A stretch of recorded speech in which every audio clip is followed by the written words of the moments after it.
Welcome back to another JSC Knives video. Today I'm going to be showing how to use the Central Machinery 1x30 belt sander from Harbor Freight Tools. Last week I said that I would try to finish my chef's knife, but don't have the supplies for that at the moment, so I should be making that in a couple of weeks, or finishing it. So the first step knowing how to use this is obviously probably the on and off switch. It's pretty simple. I mean, they have a nice little cover over that. You push it on and off. Fairly simple. To move this, to use it as an angle, it'll help with the blade. If you're making a knife, you're going to turn this, pull it out like this, and push it down. This piece here. Then you're going to loosen it by pulling it up. Or maybe it pushes down to loosen. And I don't often use this just because it leaves a bigger space, so when I'm trying to do that, a knife here, it can slip in there more easily. But if you want, you can do it like this. It tilts all the way about to here. You can adjust it from anywhere to here. Then to tighten it, you push it this way, and to keep this handle out of the way, you turn it down, tighten it some more, turn it down like that. You can also take this apart and just use a hex nut to loosen this. But when I got this, the table was a little off, so I used this belt sander actually to sand down a piece back here that was up a little bit too much. So you push that forward, make sure it's all the way forward, and goes like that. So the next thing I'm going to show is how to change the belt, because that can be a little tricky. The first thing is you want to take this off. I actually keep my screw slightly loose here so that I can take it off easily without having to go and find a screwdriver to take it off. But when you buy it new, you'll have to take it off. But I've just taken it off so many times it's a little bit looser than it was. So you take this off and undo this bolt here. Comes with a nice little handle instead of like a regular bolt. Then you have to use a tool for that. But with this thing, sometimes the dust blows out of that. I don't use a pipe to hold this and put it in a bag to collect that dust, just because I'm not doing it inside. I suggest that if you do it inside, then you should get one of those and put it on there. But I just do it outside so that I don't have to clean up all that. So you're going to pull this off, and this should come out like that. They're these that when you put it back on, it stays in place instead of just the bolt holding it. So to change this, you're going to come over here, and you're going to turn it from the back. You're going to turn it to the left when you're facing it from the back, and you turn it to the left. And when you turn it, this piece here moves towards the back, and this wheel, which is attached to that, angles this way, so that you can turn this wheel and the belt should come right off. Pretty easy.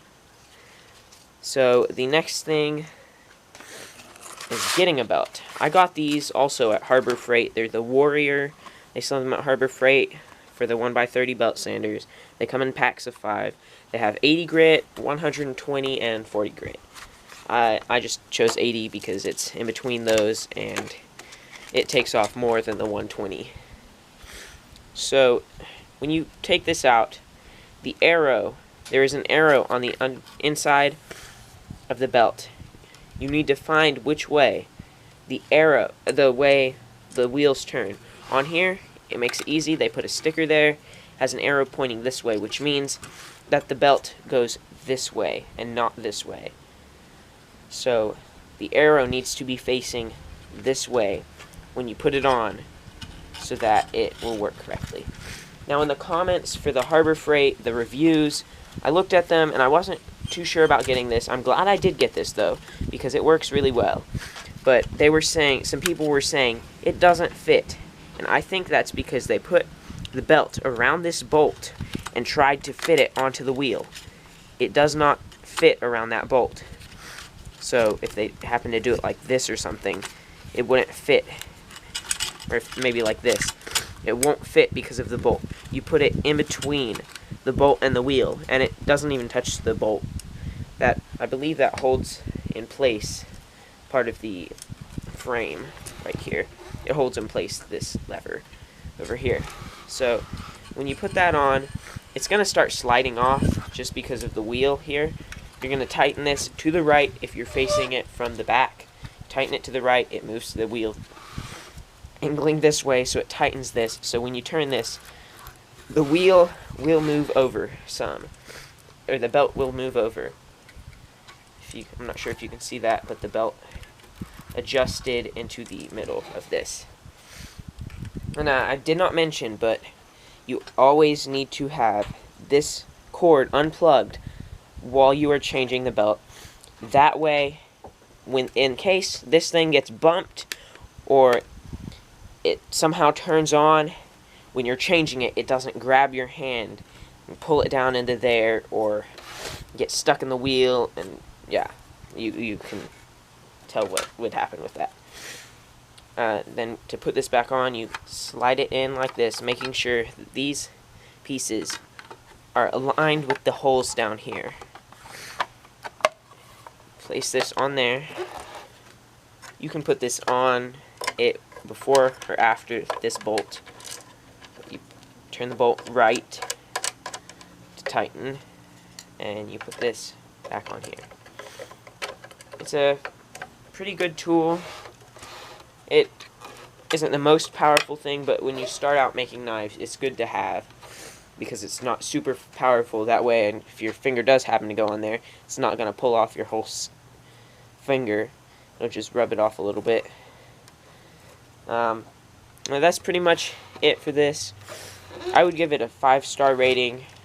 Eventually I would like to get something with a little bit more power, but for now this works just fine. But when you use this, make sure you are wearing eye protection, safety glasses, face shield, one of those or both, and make sure that you wear earplugs or ear protection, because it is slightly loud. Not super loud, but it could probably hurt your hearing some. And yeah. So if you need to get a belt sander and it's your first knife that you're making, I would recommend this, because it originally costs about $50, but I paid an extra $20 so that I would have a warranty on it. So in case this breaks for the next 2 years, I can take it back if something breaks with it, or the motor stops running, or it jams and just stops working.